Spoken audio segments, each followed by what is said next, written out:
It was a warm summer evening in Dallas, Texas.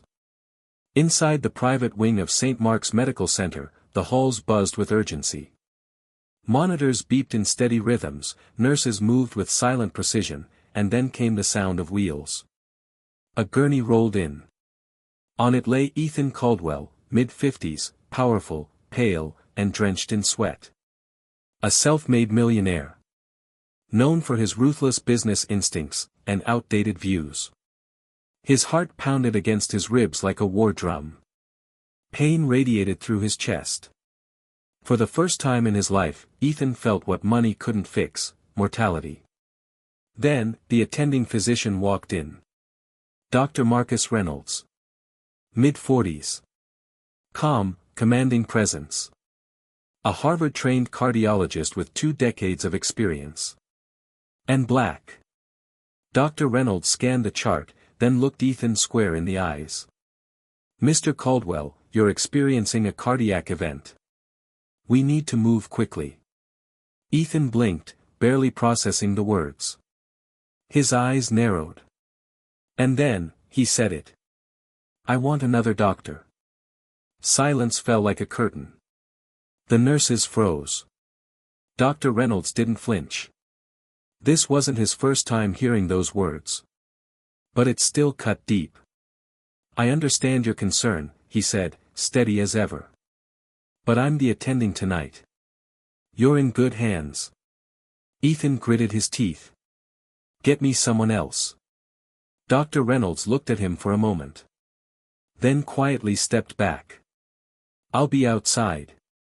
But I strongly advise you to reconsider." As the doctor exited, the room felt colder. Minutes passed. Ethan's condition worsened. His bravado began to crack under the weight of unbearable pain. Sweat poured down his face.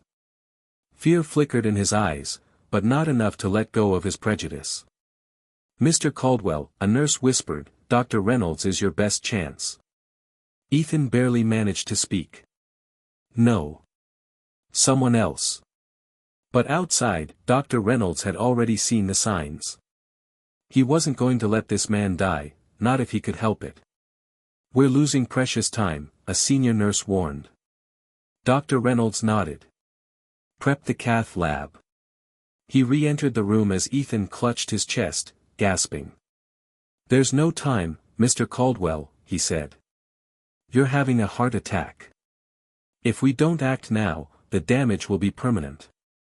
Ethan looked at him, rage, fear, and helplessness churning inside. "Why can't you just call someone else?" he whispered. Dr. Reynolds didn't blink. "Because I'm the best person to save your life." Then, Ethan broke. I can't." "Fine. Do it." And just like that, the wall cracked. The next hour was a race against death. In the operating room, Dr. Reynolds moved with precision. A catheter guided into the artery. The blockage cleared. A stent placed. When Ethan opened his eyes, the pain was gone, but something else lingered: humility. Dr. Reynolds stood near the window, reviewing notes. When he saw Ethan awake, he approached calmly. "You'll make a full recovery," he said. "You're lucky." Ethan tried to speak, his voice faltered. "Thank you." Dr. Reynolds gave a small nod. "It's my job." But he wasn't finished. "You almost died, Mr. Caldwell. Not just because of your heart, but because of your mindset. Prejudice could have cost you your life." Ethan didn't argue. The truth was too heavy to deny. Dr. Reynolds' voice softened. "I've treated patients from every background. In life-or-death moments, none of that matters. What matters is trust." The word echoed in Ethan's mind like a drumbeat. Trust. Why had that been so hard? "Why do you do it?" Ethan asked. "Why put up with people like me?" Dr. Reynolds paused. "Because it's not just about you.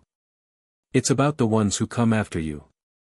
If I can change one mind, it's worth it." And in that moment, Ethan felt something shift. Gratitude, yes. But also shame. And a flicker of something new. Understanding. Days later, Ethan was discharged. But before he left, he made a request. "Can you send Dr. Reynolds in?" When the doctor returned, Ethan met his eyes, this time without defiance. "I owe you an apology. I was wrong. You didn't just save my life, you opened my eyes." Dr. Reynolds nodded, accepting the apology without judgment.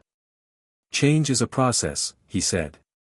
"But the fact that you're starting, that matters." Ethan's voice cracked. "I want to do better.